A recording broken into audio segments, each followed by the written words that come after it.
Hi there, Chris here with another fresh tip for you all. In this video, we are going to finish off our Stormcast Eternal Castigator, and this is basically a continuation of the first part of working on the base. And so once the base is all dry, you can see there, we've already built up the main color on the body. And so now we're going to come in with some Gore Grunta Fur contrast, and what we're going to do with this color is we're going to lay a little bit onto our palette. We're going to take a fairly generous amount of water into our bristles, just mix it a little bit into our dollop of paint, and very lightly we are going to tint the surface of the stones, and we're just going to pick one or two of the stones just to give us a little bit of variation and bring a bit more warmth back into this base. I don't want it feeling so cold. I mean, it is stones, but stones can often have very warm qualities, and as you can see, I'm pushing the color where I want the color to build up darker, kind of like a bit of a shadowy point. It's just for visual interest, just have that variation of tone within a flat surface like that. So that's all I do, and I basically do 2 layers of that. Contrast Militarum Green, again same thing, slap a little bit onto the palette, grab a fairly generous amount of water, just knock it down just a bit, and we're going to run this along the perimeter of where that texture is. Now it's kind of a sandy dirt type of texture. I have no idea what it is. I assumed it was a sandy dirt, but it might be grass or, you know, moss, who knows. Either way, I'm not looking to change the overall color tone of those areas too heavily, so that's why I've thinned this color down and began applying it in. I'm also applying it onto the pillar closest to the base, as well as in the nooks and crannies of some of those, like those bands that run along that pillar, just to simulate a bit of like a moss, you know, algae kind of look. And that's basically all I'm looking for. I could also do this on some of the stones, which I don't do, which, you know, could have helped, but I wanted to create a little bit more separation with the green running around the perimeter, but I didn't really want a heavy green.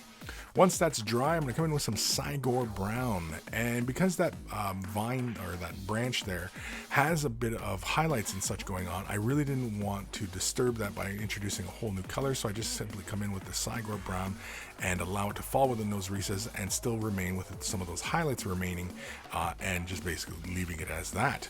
I also use the Cygor Brown just to thinned out just a little bit, and I run it in the cracks of the base here in between the cobblestones, just because I wanted to reinforce that separation between the two.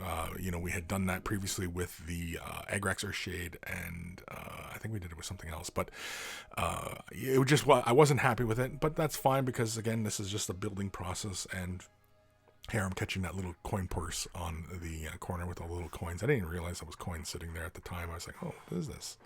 Anyway, Rathbone is next. This is the Citadel base color. This is really fantastic. It's great for sitting on top of other colors like this because it's a base color.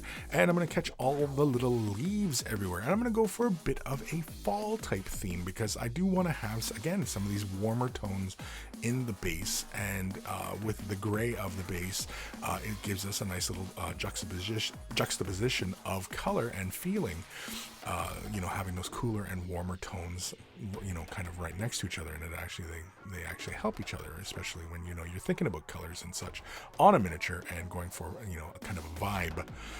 Nazz Yellow is next, and this is straight out of the bottle, and very carefully I'm going to apply this onto each of the leaves. Now I'm going to come back around really fast on some of these leaves, but I'm going to push the color to where it'd be a little bit deeper, where you would imagine that little leaf meets up, where the stem might be.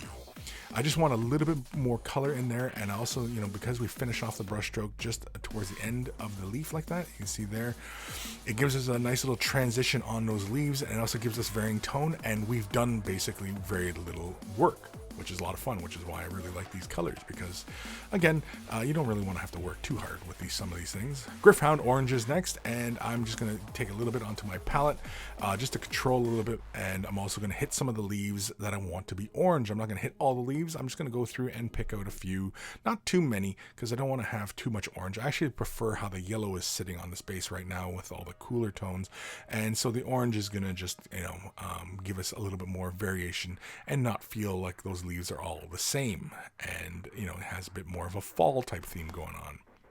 Of course, we could have also went with brown grass, I guess, on that perimeter as well. Gana Gold is next, and this is just for the coins, obviously, and we're just going to simply base these each very, very carefully, just trying to get each of the little coins base coated. We do have to apply this. I think I did 2 little layers on each of those little coins.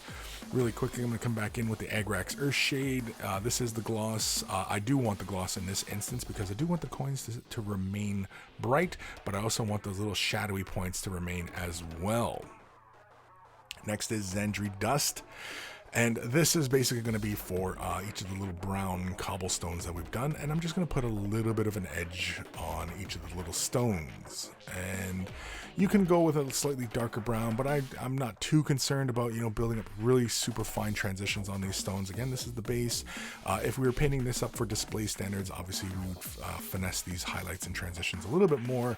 But for a game piece, I think this is going to work out really well and, give us our overall effect. Administratum Gray is next. Slap a little bit onto the palette, use our nice fine brush, and again, each of the little gray cobblestones, we are going to apply a little bit of an edging. Now, I'm not going to apply this onto the pillar, as a lot of the pillar is actually obscured by the model himself, or herself, whichever it is, and so I'm not really that worried about it. And I was initially going to just do a couple of the edges and kind of pick a direction and just highlight those edges, but I just decided I'll just do all the edges of each of the little stones, just, because again. And so that's the only reason I did that. Otherwise, if we would have picked a particular type of direction, then, we would have had more of a unified kind of, look to the colors. XV88 is next. This is basically just for the rim of the base, and so very carefully here, I'm just going to use my brush and apply this along the edge of the rim. Seems pretty straightforward. I do have to apply it more than once. There's a little bit of a blue tack on that edge there, so I was like, oh, what the heck? But anyway. Here's the second time around, and again, we're just building up that color nice and solid, and there we go. The base is all set to go. We take our model and simply slap them on. I didn't even glue it. I just, because this is a push-fit model, and so I just slapped him onto it, and he's all ready to go. And that is it. That is the Stormcast Eternal Castigator. This is the press-fit model. I want to thank you guys for watching, and hopefully you guys enjoyed this series, and let me know down below what you guys like to see. Huge thank you to all my patrons. Without their support, these videos would not be possible. If you're considering Patreon support, click the link in the description below, and a huge thank you for everybody who does. My God. Take care of those brushes, and they will take care of you. They will.